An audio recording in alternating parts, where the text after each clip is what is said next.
ശക്തമായ മഴയാണ്, എന്ത് ചെയ്യണം? നമുക്കൊന്നും ചെയ്യാനില്ല. സൂക്ഷ്മത പാലിക്കേണ്ടിടത്തൊക്കെ സൂക്ഷ്മത പാലിച്ച് ജീവിക്കുന്നതോടൊപ്പം അള്ളാഹിനോടുള്ള നിരന്തരമായ ദുആ, ആ ദുആയാണിത്.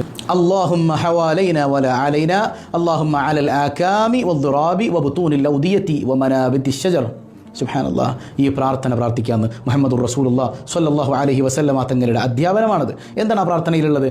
അല്ലാഹുമ്മ ഹവാലൈന വലാ അലൈന, പടച്ചവനെ ഈ ശക്തമായ മഴയെ അൽഹംദുലില്ലാ ഞങ്ങൾക്ക് ആവശ്യമുള്ളത് കിട്ടിയിട്ടുണ്ട്. ഇനി മറ്റുള്ള ഇടങ്ങളിലേക്ക് നീ അതിനെ മാറ്റിക്കൊടുക്കണേ അല്ലാ, നീ അതിനെ തിരിച്ചുവിടണേ അല്ലാ. കുന്നുകളിലേക്ക്, പാറക്കെട്ടുകളിലേക്ക്, മലഞ്ചെരിവുകളിലേക്ക്, വനങ്ങളിലേക്ക്, ഈ മഴയെ ആവശ്യമുള്ള ഇടങ്ങളിലേക്ക് നീ തിരിച്ചു കൊടുക്കണേ അല്ലാ. ഇതൊരു പരീക്ഷണമായി അല്ലെങ്കിൽ ഒരു അദാബായി മാറുന്നൊരവസ്ഥ ഞങ്ങൾക്ക് നീ നൽകല്ലേ അല്ലാ എന്നുള്ള പ്രാർത്ഥനയാണ്. അപ്പോൾ അള്ളാഹനെ ധിക്കരിക്കുന്നവർക്ക് ഇത് അദാബാണ് അല്ലേ? മുഅ്മിനീങ്ങൾക്ക് ഇത് പരീക്ഷണമാണ്.